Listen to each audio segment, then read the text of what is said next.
Good afternoon, everyone. Thank you for joining the Credit Suisse and ASEAN Exchange webinar. In today's topic, we will explore the emerging tech unicorns that's coming up in Indonesia and where they can be found. Today, Credit Suisse is very blessed to have Willson, who is probably among the most famous early tech investors in Indonesia. He is the managing partner of EV Growth and the founding partner of East Ventures. And he has been early investors in some of the Indonesian unicorns such as Tokopedia and Traveloka. So later on, we'll be joined also by Pandu Sjahrir, who also is the founding partner of AC Ventures and is also the commissioner for the Indonesia Exchange, as well as commissioner for some of the e-commerce firms in Indonesia. So with that, I'd like to let Willson discuss more on the changes that's happened in Indonesia technology sector over the last 10 years, and especially what's happening pre and post COVID. Willson? Thanks, Andri. So while we are waiting for Pandu, let me introduce myself and tell a bit of story. My name is Willson. We founded East Ventures 12 years ago, in 2009, just right after the global financial crisis. So this crisis, again, is like another deja vu for us. And when we started East Ventures, I will give you a bit of brief how Indonesia tech landscaping was that time. We have about only 30 million internet users out of 250 million population that time. So it's about 13% internet penetration. So we believe that things are going to be big, and then there's going to be a wave of numbers of internet users upcoming years. So because of that as well, we look at a lot of people has been using digital product, consumer product, especially Facebook, Twitter, without them doing marketing. And because Indonesia has been using alphabet as a character, it is very easy for Indonesian to adopt Western product, and mobile phone is everywhere. So based on these three hypotheses, we quickly make investment in Indonesia, put up some small fund, start invest. And we are pretty lucky that the first investment was Tokopedia. And until today, we're still an investor in Tokopedia. And as this morning, you see some news circulating around how Tokopedia and Gojek has been talking. So this couple of months has been a very exciting very exciting months for us. Not only because the whole digital economy has been accelerating, and at one side we feel really bad because COVID actually caused a lot of problem to our daily life. But on the other hand, we see that because of the social distancing, people start reducing high touch activity, and everybody actually turn into digital platform to fulfill their daily activity. And before the COVID, we have invested about almost 200 companies, both from early stage all the way to the growth stage. We have a fund, a growth fund, a joint venture fund between East Ventures, Sinarmas Group, and Yahoo Japan Capital. Then with 200 companies, and when the COVID came in, it became one of the busiest time in my whole VC career, because the median age of the founders when we investing in them was about 23 to 25 years old. So probably this is one of their first crisis in their lifetime. It is very important for us to guide them and then to ensure that they have the right mindset navigating this. We take a very strong stance about this situation. We think it's going to be long, it's going to be hard. So we ask everybody to actually embrace the crisis and make sure that they have enough cash on hand, make sure that they reduce the burn, and make sure that they survive. At least they have 18 months runway. Why we talk about 18 months runway? Because most of the startup actually burning money. None of them have profitability yet. So for that reason, it's very important for them to be prudent, managing their spending. we expect the revenue going to be dropping significantly, especially certain sectors, and just embrace the situation. Once the COVID prolonged, when we do another health check with all our portfolio, we call one by one and try to understand the situation. We realized that there are three types of startups, three categories in our startups. The first one was those that badly impacted. And these include travel, retail, fashion. They are really badly impacted. The second one is slightly badly impacted. And this is B2B, software as a service, some of the professional service that they need to meet client. The project has been delayed because they literally can't meet their customer. And the third one, there's another category that makes us exciting, are those that positively impacted by this situation. And these include e-commerce, logistics, edutech, healthcare, and so on. So by doing this mapping, and we put all our portfolio into different baskets, we know what to do with them. So for those that are positively impacted, of course, it is a good time for them to capture this opportunity prudently while maintain their spending. In the same time, they can expand as well and be aggressive. For those that are badly impacted, they have to really embrace the problem. And this is, interestingly, give us the ability to see the true character of each of our entrepreneurship. So regardless of the situation, whether you are badly impacted, whether they are positively impacted, the real entrepreneur will survive, actually. You will see a lot of the character of discipline, resilience, resourcefulness, and so on, and continue. So we can tell you a lot of story how each of them actually fight through this crisis, including those that really badly impacted, and then they turn around the company.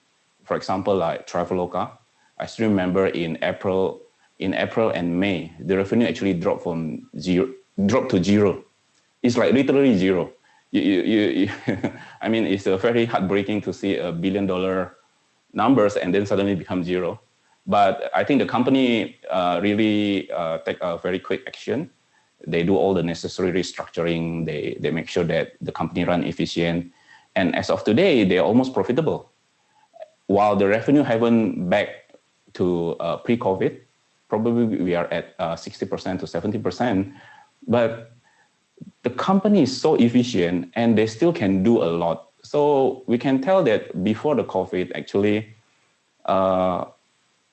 they should able to do better than that. And now the company actually getting stronger post-COVID. And this is not stop at one company. Other company like Tokopedia, or we have a logistic company, Ware6, we have education company, Ruang Guru. We also have beauty retail, Sociola. During this period, they're still able to raise money, expanding their stores, expanding their footprint, acquire another company. And I think everybody get ready. Once the COVID period is, everybody is hopefully, definitely we will not turn into old normal. But once everything is stabilized, everything goes used to it. I think Indonesia and its startup has been well positioned to capture the golden era of digital economy that we think is really, really in front of us. Thank you. Thank you, Willson, for the very thoughtful wrap up of the Indonesia tech space. And thank you, Pak Pandu, for joining us. We gave a brief bio on yourself. Perhaps at this stage, we shall put up your slides, and if you do like to talk about it. Maybe just, I think, hi, Andri, thanks for this. Apologies again that I'm late. Had a meeting that went late, and thanks for having me here. And Willson, good to see you. And this is a good occasion, maybe just to share. I know there's a lot of slides, but I think given the time, I just want to take 5 minutes, and then probably it's most useful for everyone here for the call is to just do it's just to do the Q&A. Maybe what I will do is just go next slide, and then I think just two things. One is an update on what's going on in the COVID-19. And then number two, maybe a discussion on the stock exchange, especially given a lot of news flow coming out the last 2 days with respect to a couple of the large companies that I know Willson is invested in as well. So maybe I think overall this COVID-19 has impacted public health, industry, and economy. I know Willson mentioned the new world, the new normal, and I think a lot of it is now related is how are we facing this. And I think number one will be with respect to vaccine and how are things being rolled out. With respect to economic recovery, there's about 150 trillion that's being discussed, that's already been given, and there's going to be further. I think the national economic recovery, it's a significant number that will be invested into the country for this 2021, right? Next slide. I'm just going quite fast. I think it's important just to understand the vaccine situation. I think in terms of vaccine from several producers, I think it'll be covering until first Q 2022. About, on the left-hand side, population greater than 18 years old that can be vaccinated. I think about 181 million. This is a number coming from the government. And to achieve herd immunity, this is the current calculation, about 426 million of vaccine dosage needed. These are the numbers from the most recent numbers from the last couple of days of vaccine doses that have been secured by the government, Sinovac, Novavax, AstraZeneca, Pfizer, and roughly around a binding offer about 330 million and an optional about 334 million. So obviously a bit more than that's needed for herd immunity. But as you can see, the number is coming for the next 6 quarters. So don't see it as the next 2 quarters that this will be done. This would at least be 6 quarters where these are coming, and then obviously when it comes, then it also has to be distributed. My gut assumption, it'll probably take another 6 extra quarters for this to be filled. Right? Next slide. And I think in terms of short term, I know that the next 2 months, these are the 9 big steps. I think the most important is the capacity of treatment rooms. Right now, there's overflow in some of the big cities. Number 2 is optimization of hospital beds. Number 3, in terms of COVID beds, right, and referred hospital. Health workers is also a serious concern and a serious issue. And I think this is something that everybody is focusing on. And there's a likelihood, too, we may have to need a foreign intervention, meaning about getting foreign workers to help us on this.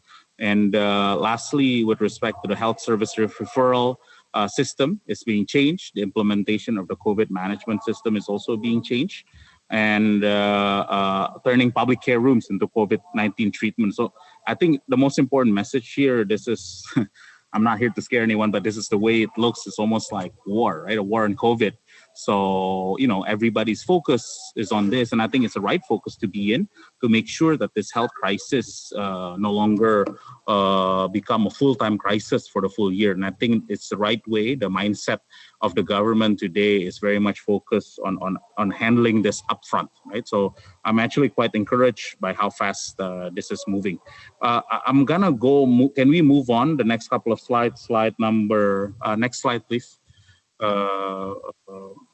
Next slide. I know. Willson already discussed this one too. Please, next. And if anybody needs a slide, we can share it with you. We just want to talk. Next slide, please.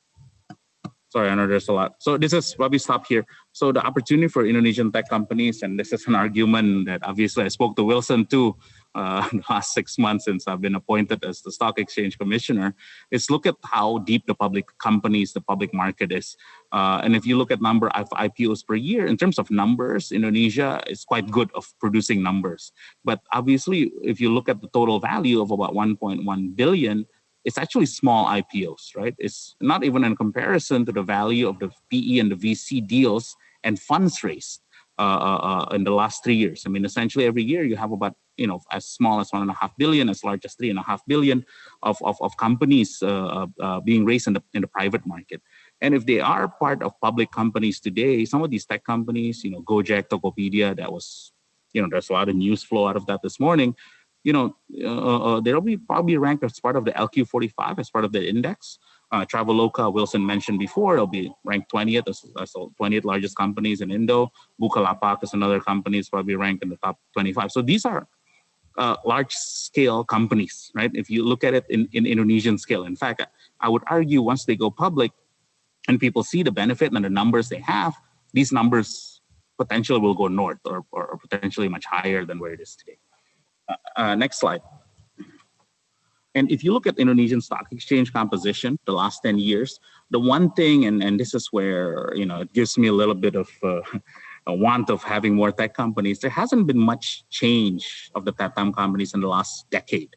It's predominantly dominated by the typical companies, the Astras, the telco companies, right, the banks, and the consumer goods. If you look at that now, it's still the same. I mean, there's one or two new names, but essentially it's still related to the consumer sector on the offline world. While in the US, in the next slide, and I think a lot of the investors are very familiar with this, there's been a significant change in the last 10 years. Outside of the market cap, if you look at the total US market cap of the top 10 companies, has essentially doubled. But a lot of that value accretion comes from tech companies. I mean, you look at the last 10 companies, right, in the US, there's probably only one or two non-tech companies, which is very different than in Indonesia, right?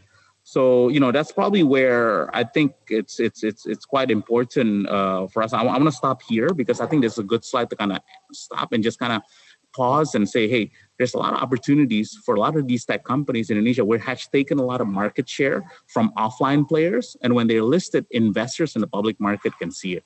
I think I'll stop the slides here and maybe we can just start discussing and have Q&A. And probably that's more helpful for everyone that's in the call. Yeah, thank you so much, Pandu. That's a very good analogy with the more developed market.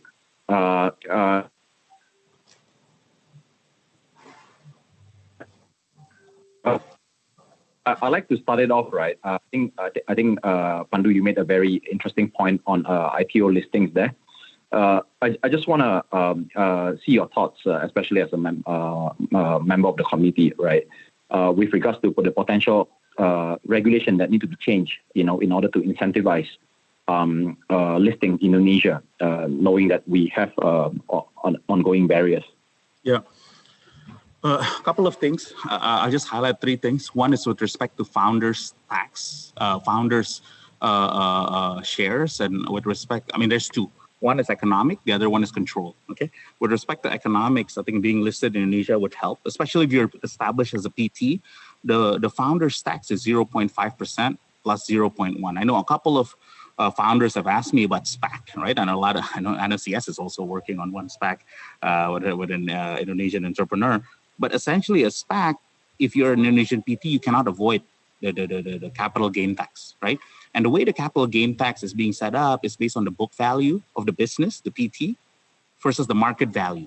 The difference is instantaneously you get taxed 30%, right? While if you're listed in Indo, it will be 0.5%, one time stamp duty, plus 0.1. So from an economic value, that's, I think, quite significant. Number two, with respect to control, right? I know in the US, there's an ability to do that with the Class A, Class B shares, or if you just simply state it outright, these are my rights, right? Class A, Class B usually is the best way to do it, the most elegant way.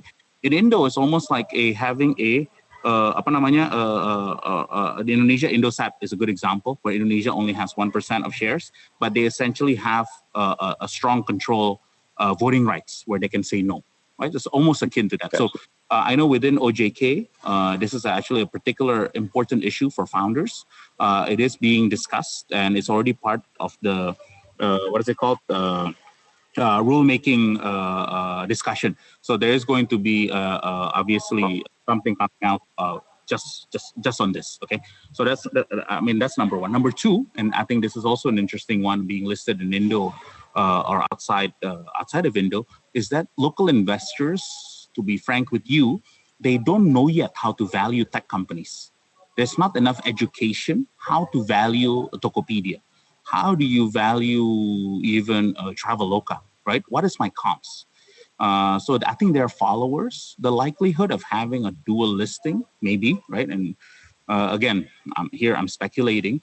I think foreign investors, US in particular, and China maybe secondarily, or Hong Kong, as a market, they have done it and done in size. So they know how to value tech or high growth companies better. So there is precedent. So the likelihood of local Indo institution following the valuation of foreign is there. right? I mean, just given the amount of feedback I've been listening to investors here, having a dual listing may potentially help, right?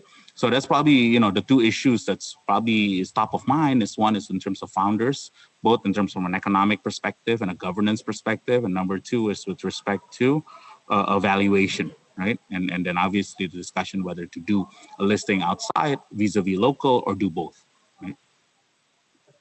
Well, thank you. I really like your point on giving this incentive, and especially your discussion on the potential preferred voting rights, whether that may happen or may not.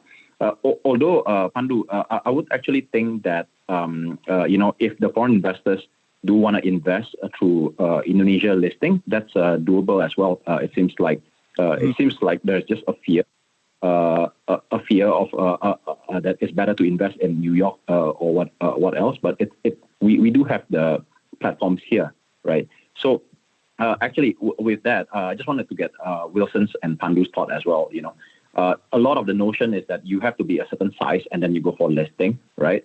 But I think the observation that has been happening in the last 6 months, especially in the last 3 months, is that I think for the first time in a long while, probably the public market valuation is actually quite close on par with private. As we see during COVID, the private valuation is tapering down, but the public valuation is skyrocketing for whatever reason, right? So would you actually encourage your portfolio companies, right? Those that are sub-unicorns especially, right? Those that maybe it's just $50 million, $100 million, right? To seek the IPO market in Indonesia. How would you incentivize that, either Willson, Pandu? And I can give you a different perspective about these IPO things. And this is still related to Pandu, C Limited. We see how C has been growing into a 100 billion company, right? And this is no longer, we talk about unicorn, we no longer talk about decacorn, we talk about hectacorn. I purposely searched Google the 100 prefix to make sure that I mentioned it correctly. Okay. Yeah. And this actually increased the barrier for everyone. And also the way I look at this is really good. It increased the ceiling. It increased the visibility of Southeast Asia to the world. And it gives a pressure to all other local startup to have a fair advantage of capital market. Because with a snap of finger, C able to raise, 2 billion, 2.9 billion last December. And then while everybody else have to spend a lot of time to raise money, it's unfair, right? So I think it is very important for everybody to list and get access to the same level of capital. And then after that, it will go pour it down to the market. And if we look at, that's the first factor. The second factor is when we started East Ventures, like I mentioned before, the number of internet penetration in Indonesia was about 10+%, 13%. Today, about a month ago, actually, there's a research release saying that the number of internet users in Indonesia was 197 million. This means 73% of the population have internet access. We're done with the internet education. Everybody have a device. Everybody on board into digital platform. That also means the internet users have been maturing, and it's good time to monetize because everybody using it. With or without COVID, this is the reality. But with COVID, the time is compressed. Based on our research, internet digital economy in Indonesia has been accelerated 18 months in advance because of the COVID. And this contribute to the whole ASEAN economy, because if you look at the Temasek recent reports, they're talking about 40 million new internet users actually subscribed to digital services last year, and 25 million came from Indonesia. So Indonesia is in the best position right now to actually really take a driver's seat and drive this whole digital economy in Southeast Asia. And all the big digital company in Southeast Asia, without Indonesia, they won't be that big. However, we still have to solve the COVID with the vaccine, social distancing, 3M, 3T, and whatever things. But the potential is there. And I think once we settle down this pandemic, we are going to be run pretty fast. So we are very, very, very optimistic about this. Okay. Yeah. Got it. Pandu, do you? Yeah, I think I I share the optimism, just given the fact that Willson is completely correct, that the fact that business plan 2 years from now is being forward today. So that's why, a lot of the portfolio that I know it's in Wilson's businesses really jumped, right? The last 6 months, way outside and I think, the question between public and private, I think it depends on the companies, the size of the businesses, and also the readiness of the founders, right? Is the founders open? The only thing we can do is just share our experience and in a way share what are the issues, the key issues of being public versus being private. What's good about this, because of COVID, I think Willson will appreciate this too, there's a lot of maturation among founders. They have to grow up very fast, and you kind of know, the founders, the type of character they are and the type of person they are. Because of this COVID issue, because managing people, managing themselves, and managing their businesses is much tougher during COVID. And now we know, we kind of who has kind of grown up, and that's it. So when they ask about being public or private, that question, actually I turn it back to them. I mean, if you can survive COVID and you can actually grow, we can only give you the plus and minuses in our view, but again, the decision is up to each one of these founders. Got it. Willson.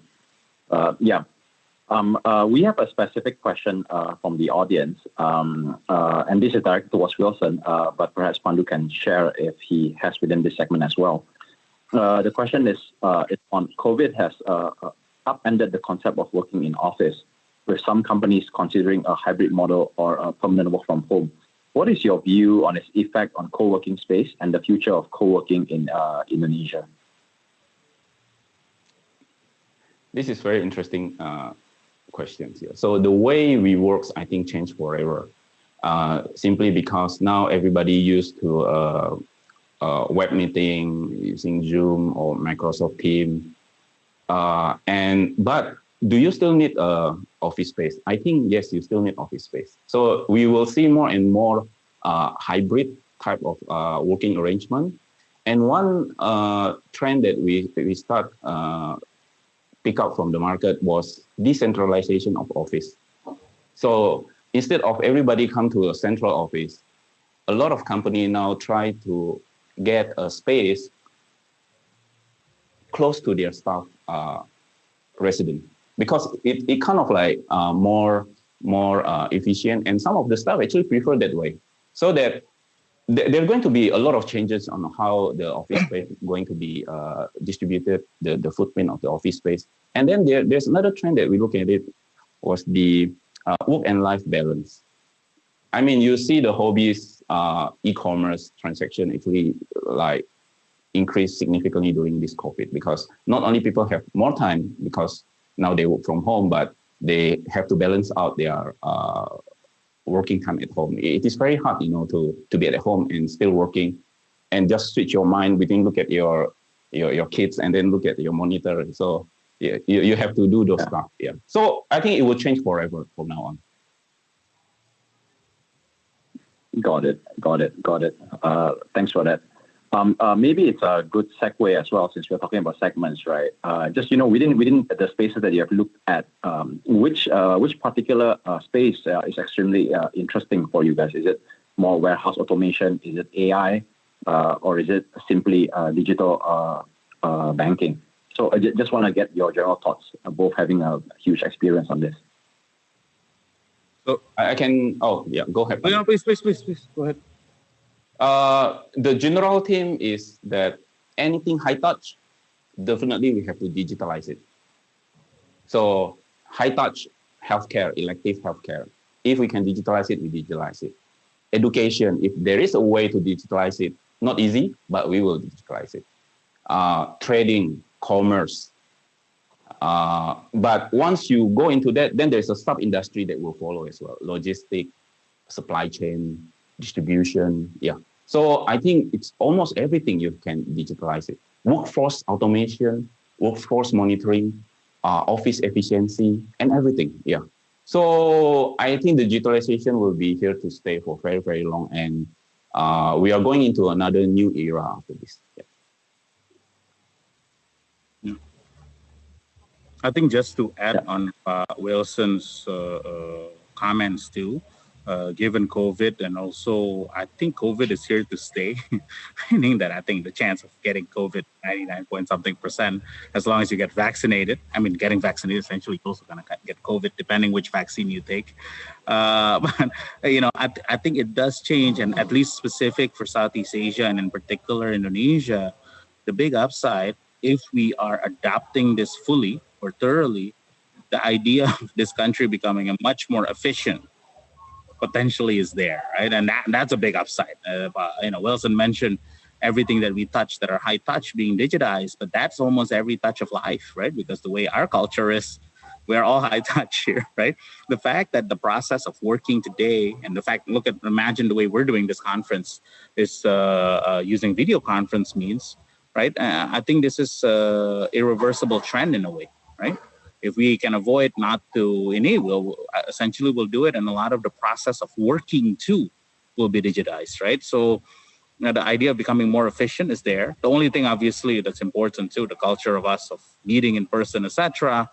I don't think that will get removed. It's just we become more selective of it, and once we get herd immunity in the next, 9-10 quarters, obviously people will meet again. But 10 quarters is enough for a lot of things to change, right? I mean, that's 2 years plus, right? So I'm optimistic of actually things becoming more efficient in this part of the world. Got it. So vaccine, new normal. Like Willson earlier said, this COVID has accelerated adoption by a couple of years. It is here to stay, and anything high touch will probably be replaced over time. Also, just wanted to tap on your view, right? Obviously, this was on the news just this morning on the merger, right? And not trying to touch into anything too sensitive. It's more. It seems inevitable, right? If you think about what Willson said earlier, a company within 1-2 days raising $2 billion if you're listed in the market, right? It seems inevitable. That trend seems to be going on, especially once we see this merger. What are your thoughts with further? There are other competitors out there, right? We know there are other guys who is probably hasn't tapped the funding market yet, or has announced a merger yet. Do you think there'll be more of this kind? As this is essentially a competition to be who is the super app in Indonesia, right? Is there space for 2, or maybe is there space for 3 or 4? Maybe not. Hard to say. But what are your thoughts on this, Pandu, Willson? Will there be more essentially merger or the rest? Maybe just quick comment. I mean, obviously, trying to parcel out, making sure, I just analysis. Okay, overall, my view. I mean, essentially, if this is true or whatever, what have you, somehow I feel CS knows more about this stuff. But essentially, these are complementary services potentially, and hopefully it will be probably better for customer from an end to end, right? Don't just see that there's 10 different players, but imagine if these are all high quality companies doing it together, where it can be complementary, not just in terms of the service being offered to customers, but also the culture within these companies that can work well together, just to ensure that these companies can focus on creating better and better services, right?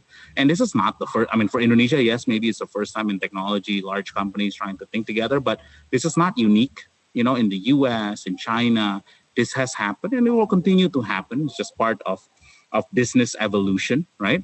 And what does it mean for the other companies that are out there? I think at the end of the day, as long as you can deliver the best service experience to your customer in the most efficient way, you'll be one of the preferred choices, whether it's through M&A, whether it's through acquisition. These are only means, right, to achieve that, right?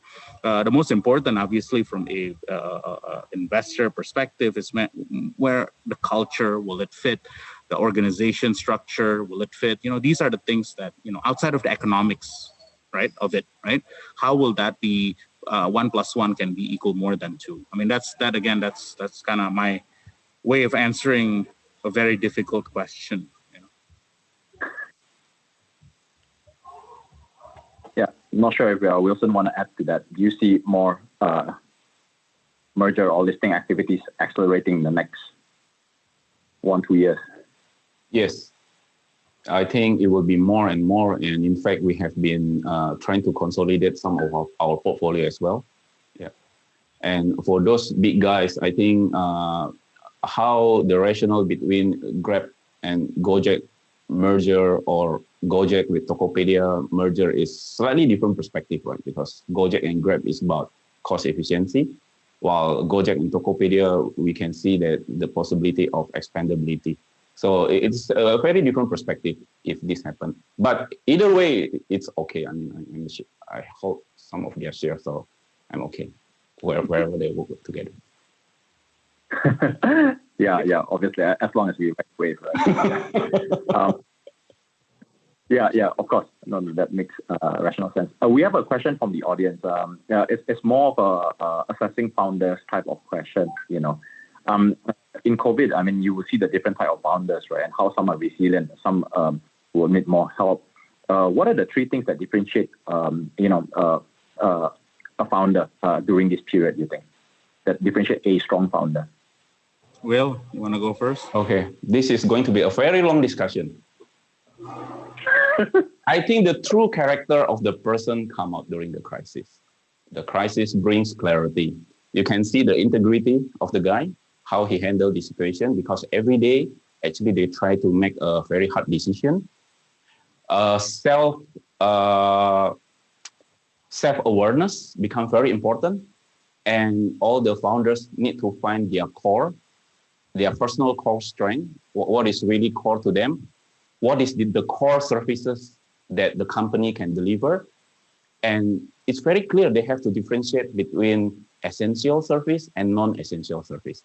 They need to differentiate between the core team and non-core team. They need to differentiate between the core spending and just fund spending. All these things is all about self-assessment. And once they've gone through this, whatever crisis that come in, they will able to handle it. And one thing that very clear to us, those companies that able to survive during this crisis, not only they able to assess themselves, but they're able to communicate the situation transparently to their staff. Because when everybody aware that the whole company moving towards direction A or direction B, it is very easy for the whole company to move forward together. So understanding their core strength, transparent communication, and decisiveness. These three is super, super important. And once they have command these three kind of like attributes, I think they can go through different kind of crisis. Yeah, I think maybe adding on those, I think those three is critical. And I think another thing that's also equally important in terms of being able to communicate, and this is the communication, right? I'm expanding a little bit on this communication to all your stakeholders in a very simple way of what are the issues you've identified and how are you solving these issues moving forward? Because I think everybody is facing similar degree of uncertainty, but the fact that you're able to translate it in a very simple manner, I think that's important, being simple in whatever it is you're doing and execute. Obviously, then you come with grit. You got to execute that, all in, right? But being able to communicate very simple has been extremely difficult for most people. This is not for everyone, right? Yes. Crisis actually shows you who can communicate within one line. Yes. What's my purpose and what am I doing here and how I'm going to go about it. That's it, right? One line, right? One sentence. There's one more thing that I want to bring up, still related to the communication. The difference between good time and crisis time. During good time, you have margin of error.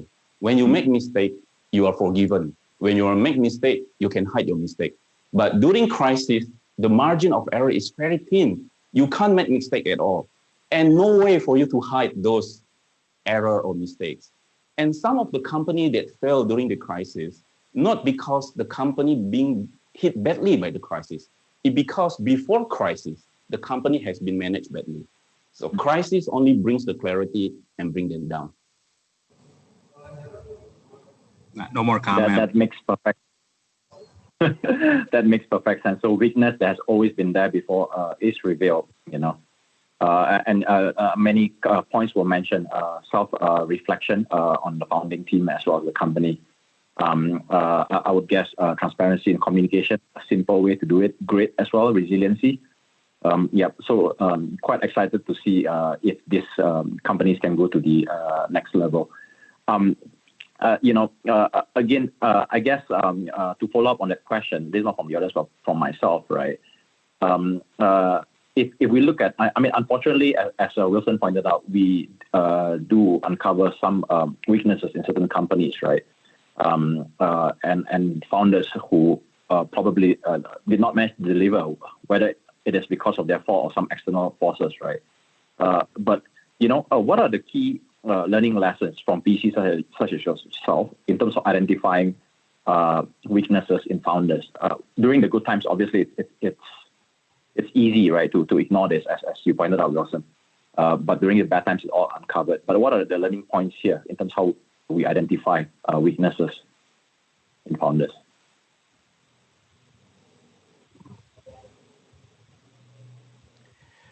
All the founders actually must be upfront. They must know their strength, they must know their limit, and when they can't deliver, they know the limitation of the capability, they have to express it out.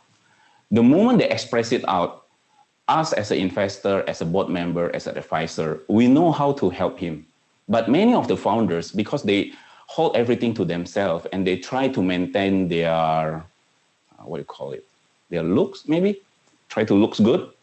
Oh, that's the hardest one, because we don't even know how to help them.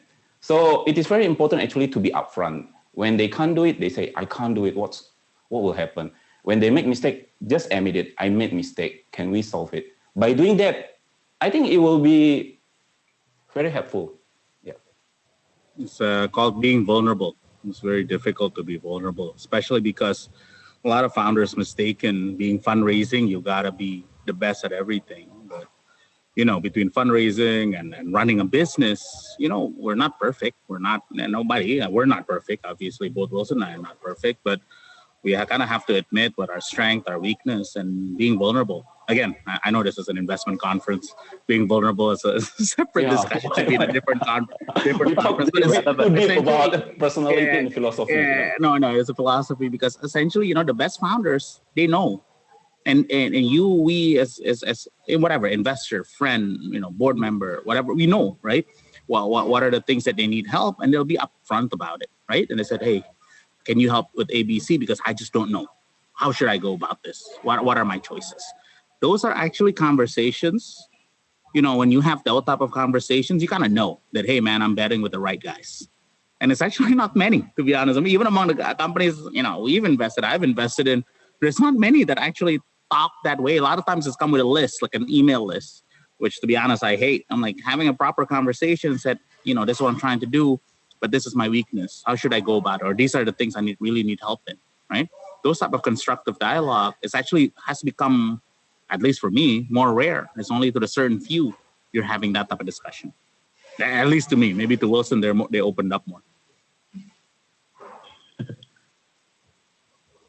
Yeah, no, I really like the word that you use, Pandu, which is essentially similar to Willson, being vulnerable, being upfront about it. It really shows humility and character, right, in some of these founders, and especially when that weakness possibly can result in fundraising failing. That is some form of courage as well.